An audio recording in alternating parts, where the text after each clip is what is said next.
Et sans tarder, on va poursuivre notre programme de la matinée pour ne pas prendre de retard. Et donc j'ai le plaisir, là, cette fois-ci, d'accueillir Marilyn Tovar, qui est démographe. Alors, quelques mots sur son parcours très dense. De 2010 à 2016, elle a été responsable du pôle enquête en population générale de l'OFDT, donc l'Observatoire français des drogues et des toxicomanies. Elle a participé aux études sur les jeux d'argent et de hasard avec l'Observatoire des jeux. Elle est actuellement responsable du pôle innovation et d'expérimentation sur le jeu excessif de la CEDAP et sûrement plein d'autres fonctions, mais que je ne vais pas non plus développer ici parce qu'on a la chance d'avoir, comme vous l'avez remarqué ce matin, des personnes de grande envergure. Donc, sans attendre, je vous passe la parole. Il y aura aussi Emmanuel Benoît qui, à distance, va... donc du coup, Emmanuel Benoît, d'accord. Voilà. Peut-être dire quelques mots sur Emmanuel Benoît. Alors lui, qui est le directeur général de la CEDAP, alors je ne sais pas s'il est présent, s'il nous entend ou pas. On arrive à le voir. Et donc, il va intervenir avec vous dans la présentation. Exactement. Et ensuite, nous aurons un temps d'échange comme convenu avec nos trois orateurs de ce début de matinée. À vous. D'accord. Très bien. Bon, écoutez, je vais essayer de vous présenter une typologie je dirais, des parieurs sportifs issus d'une enquête qualitative qui a été réalisée l'année dernière, fin de l'année dernière, sur 46 parieurs sportifs qui sont récréatifs, à risque modéré et à risque faible. Donc c'était dans un contexte que Emmanuel va développer tout à l'heure d'un projet réalisé de réduction des risques en point de vente. En gros, on avait mis en place une opération d'intervention de ce qu'on appelle des sentinelles dans les points de vente. Et dans le cadre de ce projet, on a aussi réalisé une étude qualitative afin de mieux comprendre les comportements des parieurs sportifs. Et de cette analyse, on a pu, je dirais, affiner une typologie des joueurs selon leur motivation à jouer. Et on va décliner donc tout l'ensemble de cette présentation selon ces trois typologies de joueurs, de parieurs sportifs. Donc voilà en gros le sommaire, donc description, typologie, et puis les pratiques en ligne et versus point de vente, les impacts de la publicité, donc ça revient toujours comme sujet vraiment important, et puis tout ce qui est ressenti, sensation de ces joueurs par rapport à leurs pratiques, et surtout les stratégies d'autolimitation qu'ils mettent en place. Donc le contexte français, je vais laisser Emmanuel intervenir. On n'entend pas. Effectivement, ce projet qui s'appelle Européen, c'est un projet qui est basé sur les joueurs pairs, talents, demandes qui peuvent avoir permis de contrôle dans les demandes de la Française des Jeux dans le cadre de la Coupe d'Europe française de 2021. Enfin, 2020, elle s'est portée aussi. Alors, vous n'êtes pas sans rigoler, en fait, des centres de progression des paris sportifs entre 2014 et 2019, on était à plus 67%. Que ces paris sportifs qui, en fait, l'année plus jeune, les 18-35 ans, ils sont 56,5% à participer plutôt à ce type de jeu. Ce qu'on a vu aussi dans cette étude en jeu que Jean-Michel a présenté jusqu'avant, c'est que plus de 10 jeunes de 15-17 ans sur 10 parient sur le football, c'est un sport de prédilection, bien évidemment, et que souvent ces jeunes jouent en ligne. Voilà, je laisse Marie continuer, je vous trouverai tout à l'heure notre les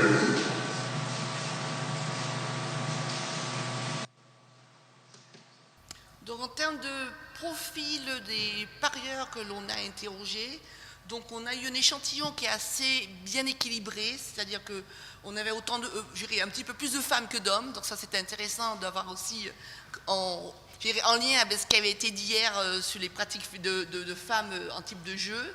On a aussi un âge moyen qui tournait autour de 35 ans, un petit peu plus âgé pour les hommes, et puis des niveaux de revenus assez équilibrés sur les 4 tranches que nous avons prévues. Selon le niveau de risque mesuré avec l'indice canadien du jeu excessif, nos parieurs, on avait donc évidemment, je le rappelle, des parieurs avec des pratiques récréatives, des parieurs avec des risques modérés et des parieurs avec des risques faibles. Et ce qui a été intéressant dans l'analyse et ce qui a permis d'affiner un peu cette approche, c'était de voir que nos parieurs modérés, on a senti la nécessité de les séparer en 2 sous-groupes, c'est-à-dire des parieurs qui étaient en gros l'ICGE compris entre 3 et 4. On avait un sous-groupe qui avait des comportements spécifiques et puis un autre sous-groupe de parieurs modérés qui étaient ceux qui avaient les scores les plus élevés. La typologie je vais revenir en arrière. La typologie, donc, elle va être, on l'a créée en posant la notion de pour le quoi, le comment et le pourquoi. C'est-à-dire ces 3 questions-là ont permis de définir des types de joueurs et on va voir dans le détail en quoi ça consiste. Donc, nous avons une réalité qui paraît attestée par des effets sur le jeu excessif et on a dans 3 dimensions.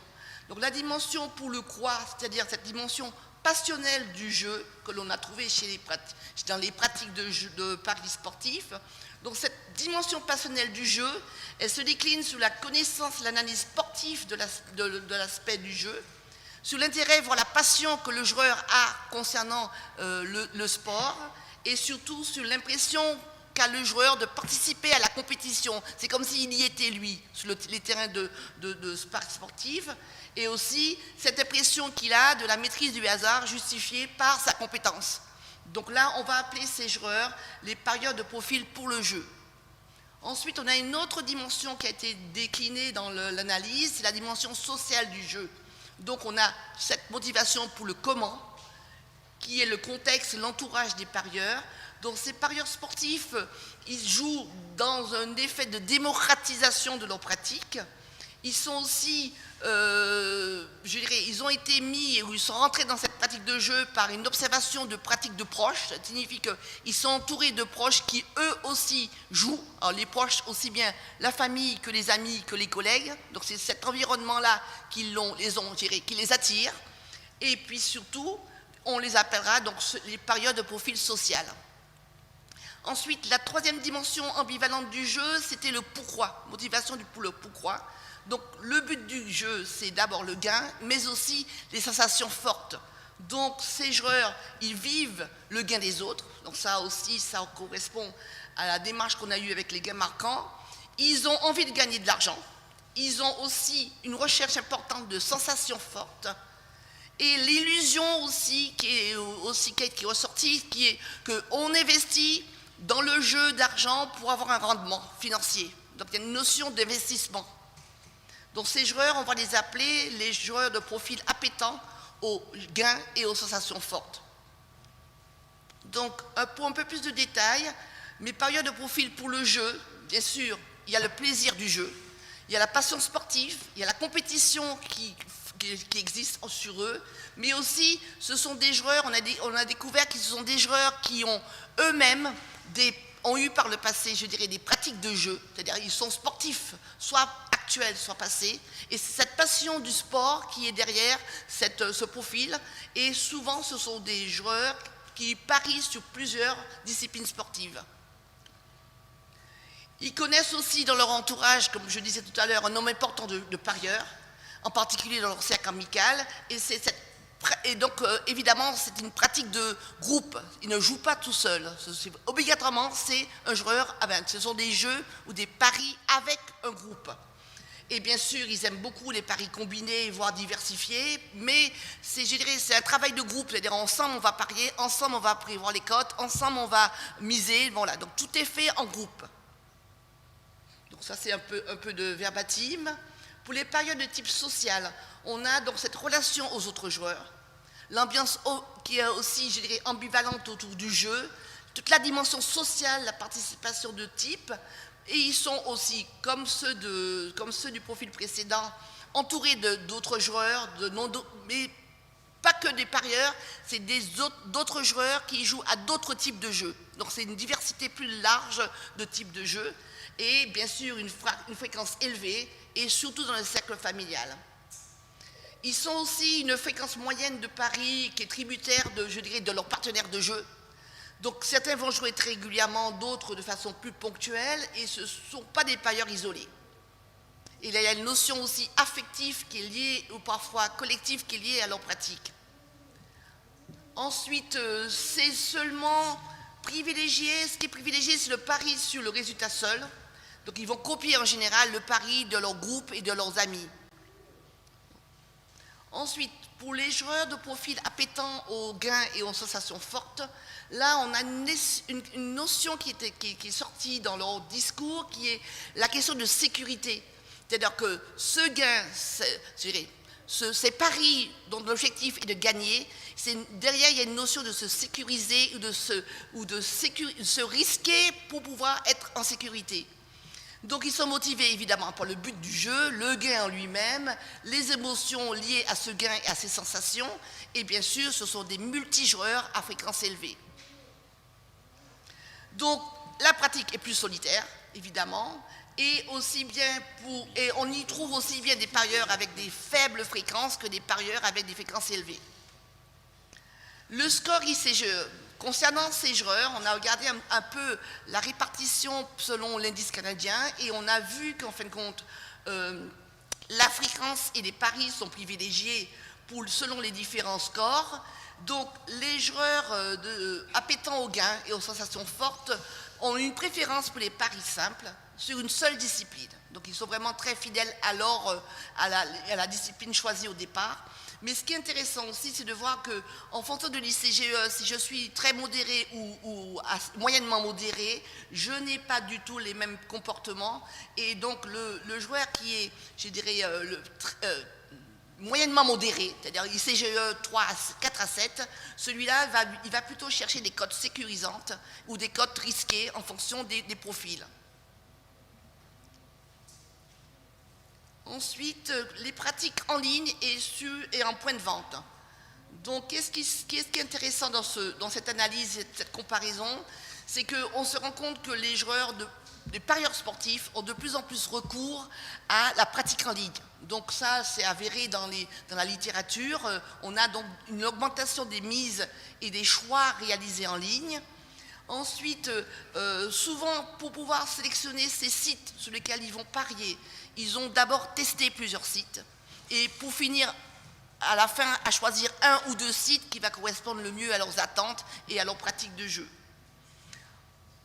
Ensuite, ce choix du site est important en termes d'ergonomie, en termes de facilité d'accès, de sites épurés, et les femmes sont très très sensibles à ces notions parce que la notion d'esthétique ou de clarté des menus, ce sont les éléments qui font qu'elles vont aller jouer en ligne et elles disent que si je n'ai pas ces informations faciles d'accès, elles n'auraient pas de pratique en ligne. Pour ce qui concerne, donc même si on a cette pratique en ligne qui est en hausse, on a encore et toujours une pratique en point de vente qui reste important et qui est presque, je dirais, spécifique pour certains types de joueurs. Donc on a ces parieurs sportifs qui vont souvent jouer seuls ou jouer en solo dans ces points de vente, qui vont utiliser la grille papier ou notamment les parieurs, et ça c'est notamment pour les parieurs de type, ce que j'appelle stratège là, ce sont les parieurs qui jouent de profil pour le gain et pour les sensations fortes. On a aussi dans ces lieux des parieurs sportifs qui sont plus nombreux en termes de profil sur les appétants au gain et aux sensations fortes. Ils sont donc solitaires, ils sont assidus aussi de grattage et ce joueur, ils ont souvent un score ICGE très élevé dans la classification des risques modérés. Pour ceux qui disent être accompagnés de nos fameux joueurs sociaux, et ils passent beaucoup plus de temps, mais ils sont souvent de profil, je dirais, social. C'est le côté social de cette pratique en point de vente qui les intéresse. Donc là, certains font une combinaison évidemment entre paris en ligne et paris en point de vente, et ça on le retrouve souvent sur les profils appétants aux gains et aux sensations fortes. Ce sont ceux-là qui doublent les types de méthodes et de lieux de jeu, et ils sont relativement moyennement modérés, c'est-à-dire ce sont ceux qui ont les scores les plus élevés dans les CGE, dans notre échantillon, qui sont ceux qui combinent les deux types de lieux et de pratiques de jeu. Donc, bien sûr, l'activité en point de vente elle est chez les parieurs multijoueurs aussi, qui sont en recherche de gains et qui ont des facteurs de vulnérabilité socio-économique importantes. Et il faut donc prendre en compte tous ces éléments-là quand on fait une analyse en point de vente. Là, je vais laisser Emmanuel intervenir. Oui, un tout petit peu les impacts de la publicité sur ces trois profils. Alors, comme vous voyez derrière moi, tout le monde ne peut pas s'isoler sur une île déserte, hein, et évidemment, ces joueurs sont impactés par des nombreuses publicités, que ce soit à la télévision, sur les réseaux sociaux ou dans l'espace urbain. Avant de commencer mon propos, j'aurais juste soit un petit coup de grisou, soit un coup de gueule, parce qu'il y a une pub qui vient de sortir d'un opérateur de jeux en ligne qui a comme slogan « L'important, c'est de gagner ». Et dans cette pub, donc, une population dans la ville court après une boule rouge qui est en fait le gain. Et ce gain, les gens prennent tous les risques possibles pour pouvoir récupérer ce gain, y compris puisqu'ils sont déguisés en souris, de se baigner alors qu'ils ne savent pas nager. Voilà, donc je trouve que la publicité et ces profils que nous traitons en termes de recherche, qui consiste à définir des profils de joueurs, il ne faudrait pas que les opérateurs de jeux se servent de nos études, je dirais, pour utiliser la meilleure manière de toucher les cibles. À partir du moment où on mélange la vulnérabilité d'un public, un contexte et un environnement particulier et un comportement, un produit qui peut être addictif, on a tous les éléments et tout le triptyque de l'addiction. Alors j'enchaîne sur l'offre publicitaire. On a remarqué que effectivement l'offre publicitaire des paris sportifs semble avoir davantage d'impact sur les parieurs de profil social. Ils sont davantage sensibles à la dimension sociétale en fait des jeux d'argent. Ils considèrent cela comme un facteur d'influence de leur pratique qui est plutôt une pratique solitaire. Par contre, pour les profils qui sont appétents aux gains et aux sensations fortes, cela a déterminé leur démarrage dans les paris sportifs. Ça a été un déclic, un voyant. Et cette publicité qu'ils ont regardée d'un opérateur de paris sportifs en ligne, ou d'ailleurs aussi avec ce qu'on appelle les cashbacks, hein, les propositions commerciales, les ont incités vraiment à démarrer leur pari. Donc là, la publicité a joué un rôle important dans leur choix et dans leur application. La dernière chose, c'est qu'on peut dire qu'à l'inverse, hein, la publicité a eu peu d'impact, par contre, pour le démarrage du jeu sur les joueurs à profil social. On peut passer à la diapositive suivante.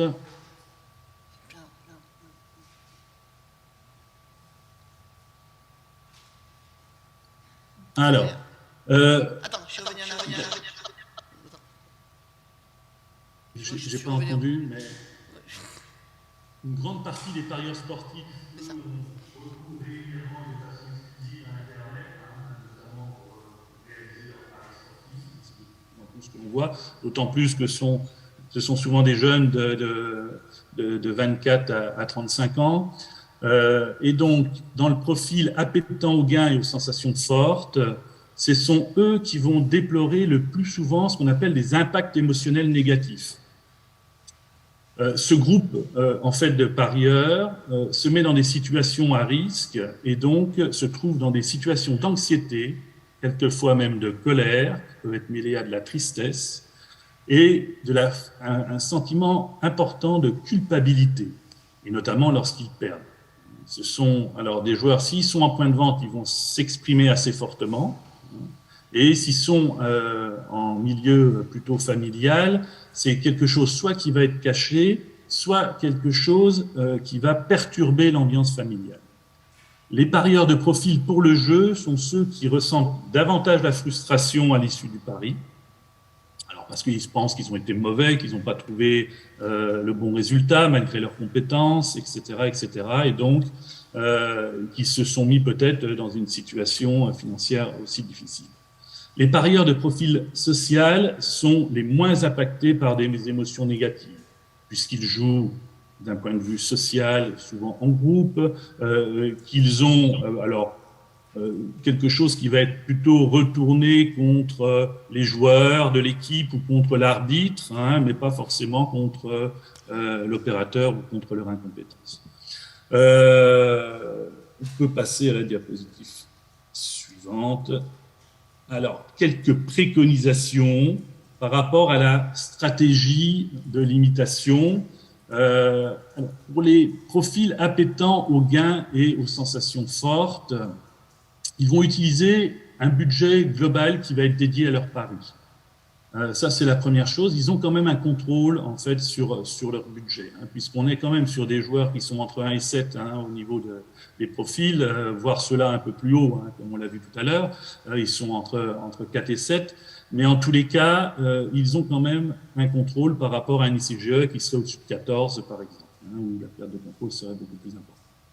La régulation de la fréquence de jeu est toutefois peu mise en avant. Alors, elle l'est un peu quand même dans le cas des profils pour le jeu, où là, ils vont diminuer forcément leur fréquence de jeu. Par contre, ils vont tous adopter en fait la technique de la pause après une série de pertes. Hein, ce sont des gens qui ne sont pas dans cette phase de chasing, donc ça veut dire que ce sont des personnes qui, après cette perte, ont la capacité de ne pas vouloir se refaire à tout prix dans l'instant présent. Ensuite, et notamment c'est partagé par des femmes joueuses plutôt de profil social, on a des stratégies qui consistent à retirer systématiquement tous les gains ou à ne jamais jouer seul. Donc là, c'est le garde-fou par les pairs. Quelquefois, les pairs peuvent être plutôt entraînants dans le jeu, mais quelquefois, ils peuvent être aussi des garde-fous. Alors, certains parieurs vont utiliser les outils techniques qu'on appelle les modérateurs, hein, bien évidemment, pour réduire les risques hein, et se contrôler. Donc, ils vont utiliser des feuilles Excel aussi pour calculer leur balance gain-perte que l'on peut voir. Avec des paramétrages aussi des plafonds de mise et puis des capacités à se réguler par la technique. On va passer à la diapo sur la conclusion et les quelques recommandations qu'on va peut-être faire en binôme avec Marilyn.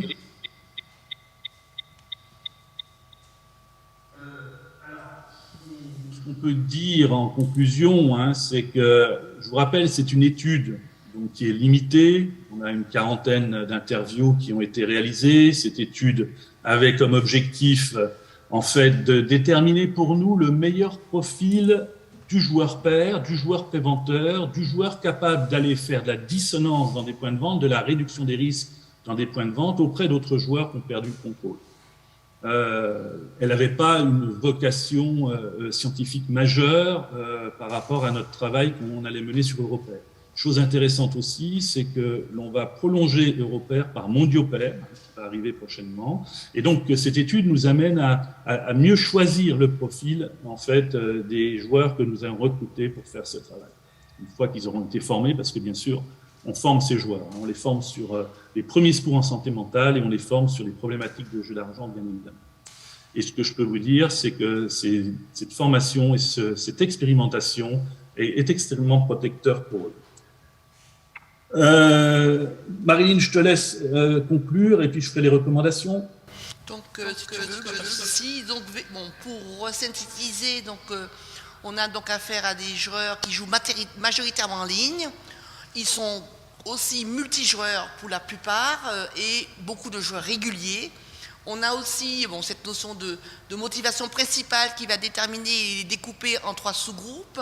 Et puis, on a aussi cette information importante que j'avais retrouvée un peu dans la littérature, mais qui n'est pas encore très poussée, qui est le lien entre la pratique d'une discipline sportive et le pari sur ce sport. Donc, il y a un travail encore à faire là-dessus. Et bien sûr, en termes de recommandations, on a donc des éléments intéressants de typologie qui sont, je dirais, à prendre en compte quand on met en place, je dirais, une minimisation des dommages et des risques sur ces joueurs, il faut donc tenir compte aussi de ce qui motive le joueur et le parieur au moment de mettre en place, je dirais, des actions de réduction des risques et même de prévention. C'est une information intéressante. Ensuite, ces typologies sportives, donc, comme a dit Emmanuel à l'instant, nous a permis d'affiner le recrutement de ce qu'on appelle les joueurs sentinelles que l'on envoie en point de vente. Cette typologie nous a permis d'affiner. Donc demain, on sait qu'on ne prendra pas parmi nos parieurs des personnes qui sont ICGE 4 à 7 et qui sont appétents aux gains et aux sensations fortes. On va essayer d'éviter de les mettre, je dirais, dans ce type de processus.